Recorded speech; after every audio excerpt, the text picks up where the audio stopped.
प्रिय विद्यार्थियों, राजकीय महाविद्यालय रायपुर भीलवाड़ा में आप सभी का हार्दिक अभिनंदन और स्वागत।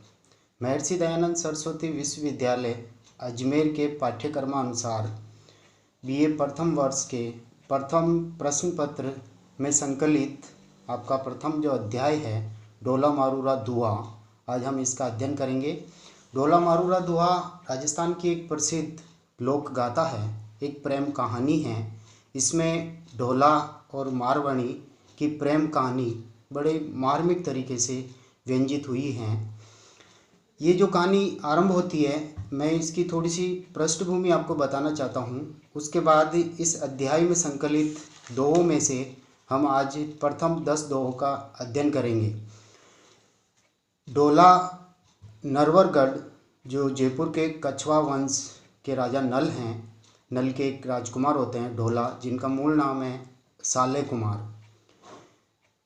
और मारवाणी जो है बीकानेर के पुंगल राजा पिंगल की पुत्री हैं, ये भी एक राजकुमारी हैं। और क्या होता है कि राजस्थान में सन 56 का अकाल बहुत चर्चित रहा है। उस दौरान यहाँ बहुत भूखमरी फैल गई थी, तो यहाँ के सब लोग राजस्थान को छोड़ के बाहर निकल गए थे। तो इस राजकुमारी मारवाणी को लेकर के इसके पिता राजा पिंगल और रानी यहाँ से निकल करके ये राजा नल के पास में जाकर के आश्रय ग्रहण करते हैं। और उस समय ढोला की आयु लगभग 5 वर्ष की बताई जाती है और मारवाणी की आयु मात्र 3 वर्ष की, ये बहुत छोटी कन्या होती है।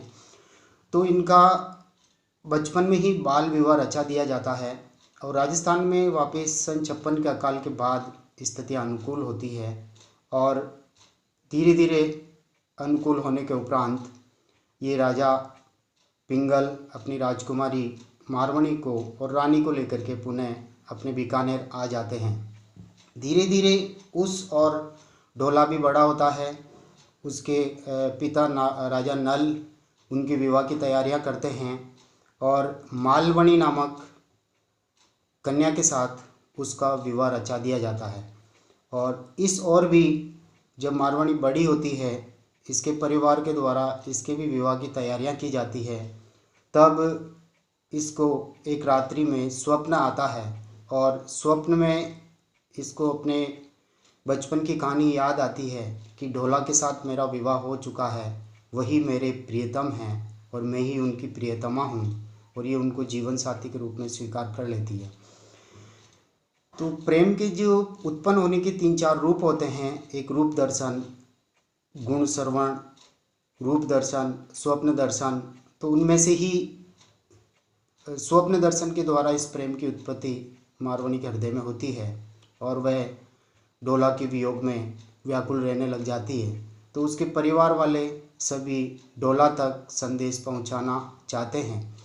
तो ये जो कहानी है, अपने जो पहला अध्याय यहाँ पर है, इस अध्याय में यही है कि मारवाणी का जो संदेश शीर्षक से कुछ 40 दोहे यहाँ संकलित किए गए हैं। उनमें से प्रथम दोहों का आज हम अध्ययन करेंगे। लेकिन इससे पूर्व मैं थोड़ी सी जानकारी और दे देना चाहता हूँ कि ये जो ढोला मारूरा दुआ है, इसके जो लेखक हैं, रचयिता हैं, वो कल्लोल कवि माने जाते हैं। लेकिन कहीं कहीं आपको पढ़ने में यह भी मिलेगा कि कुशललाभ कवि भी इसके रचयिता हैं। लेकिन क्या होता है कि कुशललाभ कवि ने इस ग्रंथ में अपनी ओर से कुछ चौपाइयों को जोड़ा है और जोड़ने के उपरांत अपने नाम से इसको प्रकाशित करवा दिया जाता है। यदि परीक्षा में प्रश्न आता है कि इसके मूल रचयिता कौन है, तो आपको कल्लोल कवि ही उत्तर देना है। यह महाकाव्य नागरी प्रचारिणी सभा काशी के द्वारा सन 1934 ईस्वी में प्रकाशित हुआ था और इनके इस काव्य के 3 संपादक हैं। तीनों ने मिलकर के इस काव्य को प्रकाशित करवाया, श्री राम सिंह जी, श्री सूर्यकिरण पारिक और श्री नरोत्तम दास स्वामी। तो आपसे ये पूछा जाता है परीक्षा में कि इस काव्य के संपादक कौन हैं, तो इन 3 विद्वानों के नाम आपको बताने हैं। कल्लोल कवि के द्वारा ये 1473 ईस्वी में रचा गया था और कुशललाभ कवि ने 1561 ईस्वी में कुछ चौपाइयाँ और जोड़ करके इसे अपने नाम से प्रकाशित करवाया। और इस काव्य की जो भाषा है वो राजस्थानी भाषा है और ये दोहा छंद में महाकाव्य रचा गया है। इस काव्य की जो प्रेम कहानी है, प्रेम गाथा, एक लोक काव्य के रूप में राजस्थान में बहुत प्रचलित हैं। राजस्थान के निवासी इसको राजस्थान के निवासियों को ये एक तरह से कंठस्थ हैं।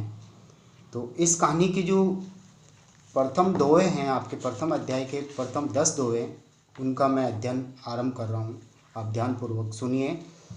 पहला दोहा है इसका, नरवर देश सुहा मणौ, यानी मारवाणी संदेश देती है, क्योंकि उनके परिवार वालों ने संदेश वाहक बनाया और वो चारण भाट होते हैं, तो उनके माध्यम से संदेश प्रेषित किया जा रहा है और मारवाणी को बुलाया जाता है और मारवाणी उन चारणों को, उन संदेश वाहकों को अपना संदेश सुना रही है कि किस तरह से जाकर के तुम्हें नरवर देश में ढोला को ये संदेश प्रेषित करना है। तो मारवाणी कह रही है कि नरवर देश सुहा मणौ, अर्थात हे चारणों, हे भाटियों, नरवर देश बहुत ही सुहावना है, बहुत ही अच्छा है, तुम वहाँ जाओगे तो तुम्हारा मन वहाँ लग जाएगा। जय जाओ पहिया है, पहिया यानी पथिकों, हे पथिकों, जैसे ही तुम वहाँ पर जाओगे तो तुम्हारा वहाँ पर मन लग जाएगा, वह देश बहुत ही अच्छा है। मारू तना संदेशड़ा ढोलईनु कहिया है, मारू तना, तना यानी उनका, अर्थात मारवाणी का संदेश मेरे प्रियतम ढोला तक जाकर के कह देना और तुम जाओगे तो वह देश तुम्हें बहुत ही अच्छा लगेगा। इस प्रथम दोहे में मारवाणी का वाक चातुर्य प्रदर्शित हो रहा है कि देश को बहुत ही अच्छा और सुहावना बताना। इसका मतलब है कि वहाँ पर जो जाएगा उनका मन वहाँ लग जाएगा, तो उसकी नरवर देश की ओर ये उन पथिकों का ध्यान आकृष्ट करना चाहती है। दूसरा दोहा जो आरंभ हो रहा है वो ये है, संदेशा ही लक लही, अर्थात कहने का तात्पर्य मारवाणी यहाँ पर कह रही है कि संदेश से ही कहने वाले की दशा को जाना जा सकता है। जो कई जाने कोई, जो यानी जैसे, जाने यानी जानता हो, कोई यानी कोई, कहने का तात्पर्य उस संदेश को कहने की कला यदि जानता हो तो उस संदेश में लिखे हुए भाव को वह सामने वाला तुरंत उसकी भाषा को पढ़ लेगा। जो धनी आखई नयन भरी, अर्थात जिस तरह से धनी, धनी यानी पत्नी, प्रेयसी मारवाणी यानी अपने आँखों में आंसू भर के, अश्रुपूरित नेत्रों से यदि वे संदेश वाहक को अपना संदेश कहती है और वैसे ही वह संदेश वाहक अपनी आँखों में आंसू भर करके अपना संदेश प्रेषित करता है तो उसका गहरा प्रभाव पड़ता है। तो यहाँ पर संदेश देने की जो विधि होती है उस ओर भी यहाँ पर संकेत किया गया है, यानी मारवाणी ये कहना चाह रही है कि संदेश कहने वाले व्यक्ति के संदेश में ही कहने वाले की मन की दशा को जाना जा सकता है। अर्थात मारवाणी के संदेश में ये कहने वाले जो चारण पथिक लोग हैं, इनकी वाणी इस तरह से, वहाँ पर संदेश इस तरह से प्रेषित हो कि सामने वाला ढोला तुरंत मारवाणी की मन की व्यथा को जान ले। तीसरा दोहा जो आरंभ हो रहा है वो ये है, ढाडी एक संदेशड़ो प्रियतम कहिया जाए, अर्थात हे ढाडियों, हे पथिकों, मेरा एक संदेश यानी मारवाणी का संदेश मेरे प्रियतम ढोला तक जाकर के कह देना। और संदेश में वो ये बात कह रही है, साधन बलि कुइला भई, साधन, सायन वह, धनियन पत्नी, कुइला यानी कोयला, भैयन हो गई, अर्थात तुम्हारी प्रेयसी हे प्रियतम तुम्हारे वियोग में जल करके कोयले में परिवर्तित हो गई है। भस्म ढंढोली सी आई, और अब तुम आकर के उसकी भस्म को यानी राख को आकर के ढूंढ लो। अर्थात यहाँ मारवाणी इस संदेश में कहना चाहती है कि उसकी जो वियोग वेदना है वो अब असह्य हो गई है, वो वियोग वेदना वियोगाग्नि में प्रतिदिन जलती जा रही है, और यदि प्रियतम ने आने में और अधिक विलंब किया तो उसके प्राण शेष नहीं रहेंगे, केवल उसकी राख में अपनी प्रेयसी मारवाणी को ढूंढने के सिवाय और कुछ नहीं बचेगा। तो इस दोहे में, तीसरे दोहे में मारवाणी की वियोग वेदना, जिसमें वो वियोगा अग्नि में जल रही है और ये संदेश पथिकों के माध्यम से अपने प्रियतम तक पहुंचा रही है। चौथा दोहा जो आरंभ हो रहा है, ढाडी जे प्रियतम मिलई, अर्थात हे पथिकों, जैसे ही मेरे प्रियतम वहाँ नरवर देश में मिल जाते हैं तुम्हें, यूं कहीं दाखविया, यूं कहीं दाखविया, दाखविया का मतलब है कि समीप जाकर के, अर्थात इस प्रकार समीप जाकर के मेरी बात को वहाँ पहुँचाना, क्योंकि खुलेआम मेरे संदेश को वहाँ मत कहना, क्योंकि मेरी वहाँ सोत पत्नी मालवणी वहाँ मौजूद है, और यदि उसको पता चल गया तो वो ढोला को कतई नहीं आने देगी। तो इसलिए कह रही है कि बिल्कुल समीप में जाकर के मेरी बात वहाँ पहुँचाना। और बात यह है, पंजर नहीं छई प्राणियों, अर्थात कहने का तात्पर्य शरीर में अब प्राण शेष नहीं है, ये अत्यंत क्रिशकाय हो गया है, अत्यंत मरणासन स्थिति में है। पंजर कंकाल तंत्र में ये सूख करके परिवर्तित हो गया है। थादिस जल रही है, थादिस यानी केवल तुम्हारे प्रेम की लो उसके शरीर में जल रही है, यानी एक आशा, एक मिलन की उम्मीद वो लगाई बैठी है कि यानी मिलन की आशा में जीवित है, अन्यथा उसका शरीर मरणासन हो गया है, शरीर में अब प्राण शेष नहीं है। अगला जो दोहा आरंभ हो रहा है वो यह है कि पथिक एक संदेशड़ो भल मानस नहीं भक, अर्थात हे पथिकों, हे चारणों, उस भले मनुष्य मेरे प्रियतम से मेरा एक संदेश जाकर के प्रेषित करना। और संदेश ये है, आत्म तुझ पास ही अच्छई, अर्थात मेरी आत्मा तुम्हारे पास है। आत्मा का मतलब मारवणी ये कहना चाह रही है कि मेरा मन है प्रियतम तुम्हारे पास है। आगे वो कह रही है, ओलग रूढ़ा रख, ओलग यानी दूर, रूढ़ा यानी भले ही, रख यानी रख, यानी कहने का तात्पर्य अब इस प्रेयसी को जिसका मन तुम्हारे पास में है और उसे तुम अपने शरीर से भले ही कितना ही दूर क्यों न रखो, फिर भी वह तुम्हारी ही प्रेयसी रहेगी और उनके लिए तुम ही प्रियतम बने रहोगे। अतः तुम्हें शीघ्र ही उस प्रेयसी के मिलने के लिए तैयारी कर लेनी चाहिए। और यहाँ हम देख रहे हैं कि मन से जो मारवाणी है पूरी तरह से अपने प्रियतम ढोला पर आसक्त हैं, और एकनिष्ठ प्रेम का यहाँ पर उदाहरण है कि मन तुम्हारे पास है। इसका मतलब सर्वांग रूप से मारवाणी प्रियतम के प्रति समर्पित हैं, भले ही वे प्रियतम उसे कितना ही दूर क्यों न रखें, लेकिन मारवाणी का जीवन ढोला से अभिन्न रूप से जुड़ गया है।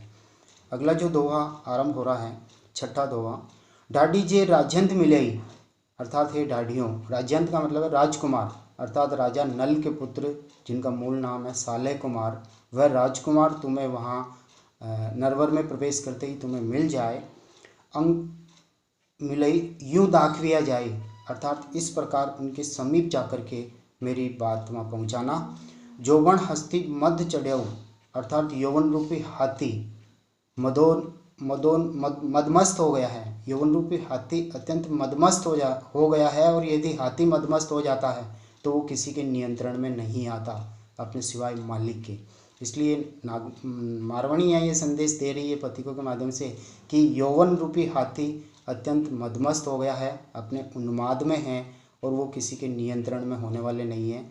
उनका मालिक यानी प्रियतम जब तक आकर के उनके ऊपर अंकुश नहीं लगाते। तो यहाँ रूपक अलंकार का प्रयोग है, क्योंकि यौवन पर हाथी का आरोप किया गया है। एक वस्तु पर दूसरी वस्तु का आरोप करने पर रूपक अलंकार होता है। तो अब इस दोहे में वो ये कहना चाह रही कि यौवन रूपी हाथी जब मदमस्त हो गया है तो हे प्रियतम, अब तुम्हें घर आना ही होगा, और घर आकर के इस यौवन रूपी हाथी को अपने वश में करना होगा, अपने नियंत्रण में लेना होगा, उसे ढाढ़स और सांत्वना बंधानी होगी। अगला जो दोहा है सातवां, ढाडी जे साहिब मिलई यूँ दाखविया जाए, अर्थात हे ढाडियों, हे पथिकों, हे चारणों, जैसे ही मेरे साहब, मेरे प्रियतम, मेरे जीवन साथी तुम्हें मिलते हैं तो इस प्रकार समीप जाके मेरा ये संदेशा पहुंचाना। और संदेशा ये, आँख्याँ सीप विकासिया, आँख्याँ सीप यानी सीपियाँ, समुद्र में सीपी खुली रहती है और उसमें स्वाति नक्षत्र की बूंदें गिरने से वह बूंद मोती के रूप में परिवर्तित हो जाती है, यानी अमूल्य, वह बूंद अमूल्य रूप धारण कर लेती है। तो यहाँ पर मारवाणी कह रही है कि तुम्हारे मार्ग का इंतजार करते करते आंखें रूपी सीपियाँ पूरी तरह से विकसित हो गई हैं, फैल गई हैं, खिल गई हैं, यानी तुम्हारी मारवाणी यहाँ यह कहना चाह रही है कि तुम्हारी दर्शनाभिलाषा में मेरी आंखें अनवरत लगातार तुम्हारे आगमन वाले मार्ग को टकटकी लगा करके देख रही है, इसलिए मेरी आंखें पूरी तरह से विस्फारित हो गई है, फैल गई है। स्वाति जो वर्षा आई, अब तुम्हें स्वाति नक्षत्र का घन बन करके, बादल बन करके तुम्हें आकर के अब दर्शन देना होगा। जैसे सीपी में स्वाति नक्षत्र की बूंद गिरने से वह मोती बन जाती है, यानी अच्छा परिणाम मिलता है, उसी तरह से आपकी दर्शन मेरे इन दर्शनाभिलाषी नेत्रों को आपका यदि दर्शन हो जाए तो मेरा जीवन अमूल्य बन जाएगा। अगला जो दो, इसमें भी रूपक अलंकार का प्रयोग हुआ है। आँखों पर सीपी पर आँखों का आरोप। और इसी तरह से ढाडी एक संदेशड़ो कई ढोला समझाई, अर्थात हे चारणों, हे पति को मेरा एक संदेश ढोला तक पहुंचाना। और संदेश क्या है? यौवन आम्बो फली रहो, यानी यौवन रूपी आम्र फल पूरी तरह से फल गया है, उसमें रस आ गया है। शाख ने खायो आई, अर्थात तुम अब आकर के उन शाखाओं को यानी अंग प्रत्यंगों का तुम भोग नहीं करोगे। तो यहाँ पर भी रूपक अलंकार है। मारवाणी कह रही कि मेरे यौवन रूपी आम्र फल पूरी तरह से पक गया है, अब उसका भोग करने वाला प्रियतम आए और उनका भोग करके आनंद लाभ उठाएं। अगला 9वां दोहा है। ढाडी जय प्रियतम मिलई यू दाखविया जाए, अर्थात हे ढाडियों, जैसे ही मेरे प्रियतम तुम्हें वहाँ मिलते हैं इस प्रकार पास में जाकर के मेरा संदेश वहाँ तक पहुँचाना। यौवन छत्र उपाड़ियो, अर्थात इस यौवन ने छत्र को उठा लिया है, छाथा उठा लिया है। राज ने बहिसौ काई, अब तुम आकर के इस सिंहासन पर बैठ कर के क्या इस यौवन रूपी राज्य पर राज नहीं करोगे? अर्थात ये मारवाणी तुम्हारी ही प्रेयसी है, बचपन में तुम्हारे साथ इसका विवाह हुआ है, ये तुम्हारी ही जीवन का अभिन्न अंग है, तुम्हारी प्रेयसी है। और इस यौवन ने अब छाते को उठा लिया है, छत्र उठा लिया है, इस सिंहासन पर तुम बैठ करके, और तुम्हारा ही इस यौवन पर एकाधिकार है, और तुम बेझिझक होकर के इस यौवन रूपी राज्य पर राज करके आनंद लाभ प्राप्त करो। यानी इस यौवन रूपी छत्र छाया में बैठ करके तुम्हें राज करना चाहिए। अगला अंतिम दोहा आज जो हम पढ़ रहे हैं 10वां दोहा। डाडी जय साहिब मिलई यू दाखविया जाए, अर्थात हे चारणों, जैसे ही मेरे प्रियतम मिलते हैं तो इस प्रकार तुम पास में जाकर के मेरी बात को पहुंचाना। यौवन कमल विकासियो, यौवन रूपी कमल, यानी यहाँ आप ये देख रहे हैं कि इन दोहों के दूसरे चरण में दूसरी पंक्ति में हर बार रूपक अलंकार का प्रयोग है। उपमेय पर उपमान का आरोप करके अपनी बात को यहाँ पर प्रस्तुत कर रही है, वो सीधे नहीं कह करके बात को रूपक के माध्यम से समझा रही है। यहाँ पर भी यही है। यौवन कमल विकासियो, यानी यौवन रूपी कमल पूरी तरह से खिल गया है। भ्रमर ने बैसौ आई, जब कमल खिल जाता है तो उसकी सार्थकता तभी है कि भ्रमर आकर के उसके ऊपर बैठें और मकरंद रस का पान करें। तो अब यहाँ मारवाणी भी पथिकों के माध्यम से अपने प्रियतम के लिए संदेश भिजवा रही है कि यौवन रूपी कमल का पुष्प पूरी तरह से अब खिल गया है। हे प्रियतम रूपी भ्रमर, तुम आकर के क्या इसका रसपान नहीं करोगे? अर्थात तुम्हें शीघ्र ही आना चाहिए और घर आकर के इस यौवन से पूरित इस मारवाणी के शरीर रूपी कमल का रसपान करना चाहिए। प्रिय विद्यार्थियों, आज के लिए इतना ही। जय हिंद, जय भारत।